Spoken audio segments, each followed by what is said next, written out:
Sejumlah informasi dari berbagai daerah di Provinsi Banten kami sajikan dalam Berita Banten yang dipersembahkan oleh PRSSNI Banten dan disiarkan serentak oleh seluruh radio anggota di 8 kabupaten kota di Provinsi Banten.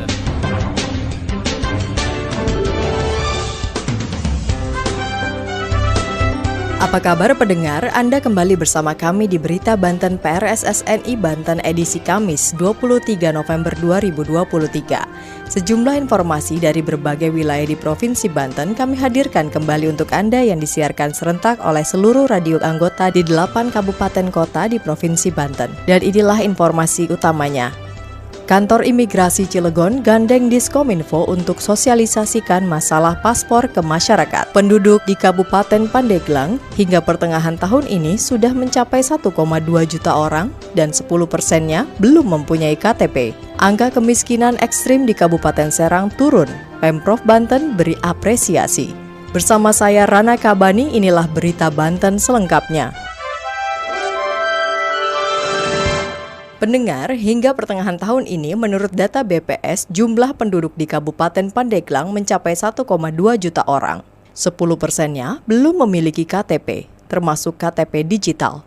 Untuk itu, Disduk Capil Kabupaten Pandeglang terus melakukan sosialisasi pentingnya memiliki KTP. Disduk Capil juga telah menempatkan 2 orang operator di tiap kecamatan untuk mengoptimalkan pelayanan pembuatan data kependudukan. Berikut laporan Kang Subuh dari Radio Muara Paranti Pandeglang. Pendengar, penduduk Kabupaten Pandeglang hingga pertengahan tahun 2023 ini telah mencapai di atas 1,2 juta jiwa. Dari data tersebut, 10%-nya belum memiliki kartu identitas kependudukan. Hal tersebut disampaikan Kepala Dinas Kependudukan dan Catatan Sipil Kabupaten Pandeglang, Dr. Didi Mulyadi, Selasa kemarin.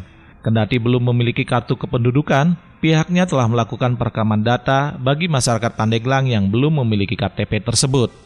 Didi mengeluhkan kesadaran masyarakat yang belum sepenuhnya mengurus administrasi kependudukan untuk mendapatkan kartu identitas tersebut jika tidak termotivasi dengan kebutuhan persyaratan bansos atau lainnya. Sementara menyinggung mengenai target penggunaan KTP digital atau identitas kependudukan digital yang merupakan program transformasi digital yang dijalankan oleh Kemendagri, Didi Mulyadi mengakui masih jauh dari harapan. Dari target 244.000 atau sekitar 24% penggunaan pada tahun 2023, saat ini baru terrealisasi sebanyak 2.098 orang atau sekitar 0,86%. Namun demikian, Disduk Capil Pandeglang terus melakukan sosialisasi kepada masyarakat mengenai manfaat penggunaan KTP digital. Memiliki IKD memang rada prihatin, baru mencapai 0,86%, sekitar 2.098 orang.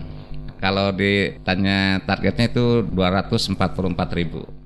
Jadi tadi kita sesuai dengan program yang kita lakukan, yaitu GISA tadi, kita sosialisasi itu terus dan terus ke lapangan, lalu visualisasi juga kita terus dan terus untuk menyadarkan mereka bahwa Disduk Capil ini sekarang beralih kepada kartu identitas digital. Didi juga menjelaskan untuk memaksimalkan pelayanan pembuatan data kependudukan, Disduk Capil Pandeglang telah menempatkan 2 tenaga operator di setiap kecamatan, serta penguatan pelayanan di 7 zona layanan di wilayah Pandeglang.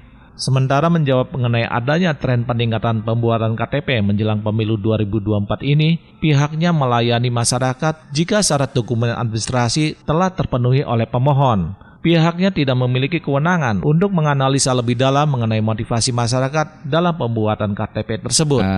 Penggiringan atau pengkondisian untuk mencoblos saya kurang tahu, tetapi memang kalau untuk di pemilu ini, Kementerian Dalam Negeri dalam hal ini Disduk Capil, kita hanya punya tugas adalah layani betul orang yang memang hak kependudukan. Kalau kenaikan permintaan memang ada. Tadi itu kepengurusan penduduk. Begitu. Demikian Kang Subuh dari Radio Muara Paranti Pandeglang melaporkan untuk Berita Banten.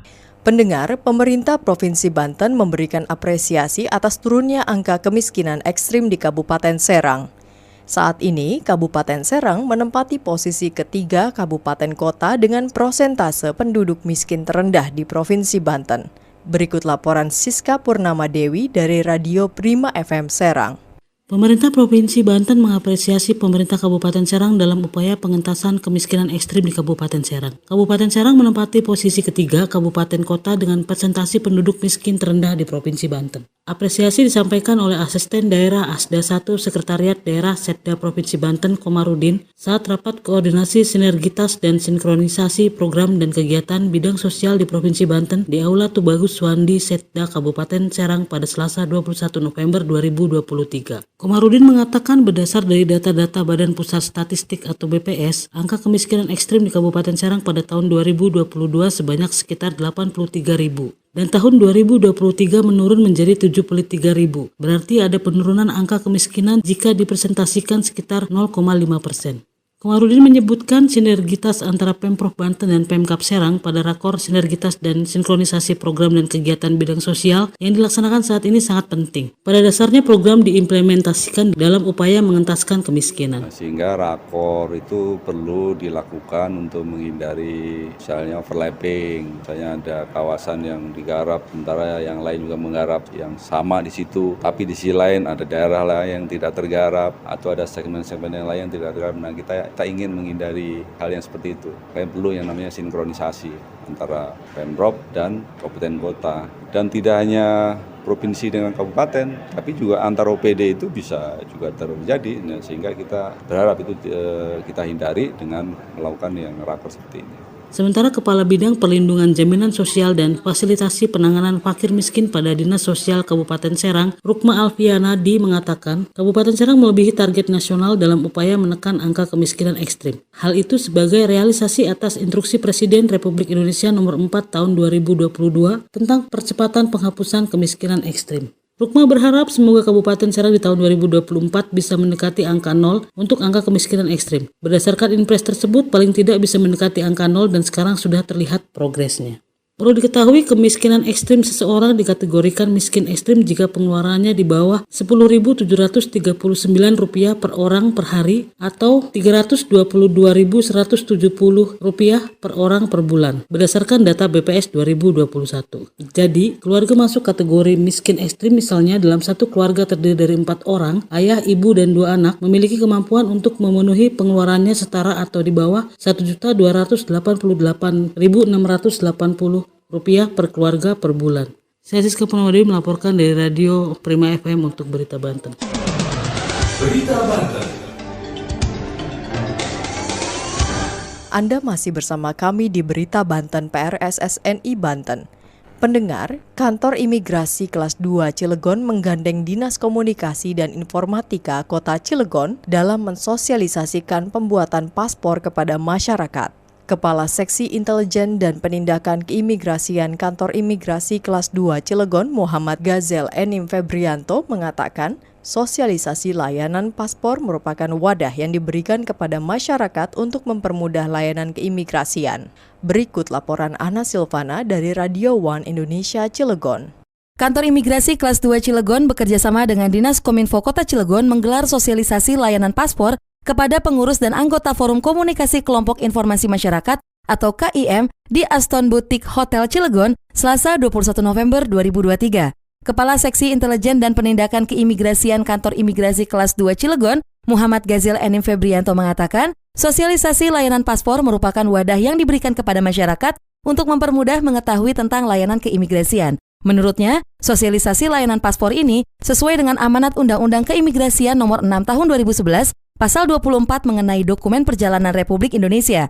Hal ini juga sejalan dengan tugas dan fungsi keimigrasian dalam pelayanan di bidang keimigrasian. Sementara itu, Ketua FKKIM Kota Cilegon Irwan Setiawan mengapresiasi Kantor Imigrasi Kelas 2 Cilegon dan Dinas Kominfo Kota Cilegon yang sudah berkolaborasi dengan KIM Kota Cilegon mensosialisasikan layanan keimigrasian. Diketahui selain diikuti puluhan pengurus dan anggota FKKIM Kota Cilegon, hadir pula para pejabat struktural dan pegawai Kantor Imigrasi Kelas 2 Cilegon dan juga pejabat dan staf Diskominfo Kota Cilegon. Saya Ana Silvana dari Radio Indonesia melaporkan untuk Berita Banten. Demikian sejumlah informasi yang telah kami sajikan di Berita Banten kali ini. Saya Rana Kabani, sampai jumpa. Terima kasih Anda telah mendengarkan Berita Banten yang dipersembahkan oleh PRSSNI Banten.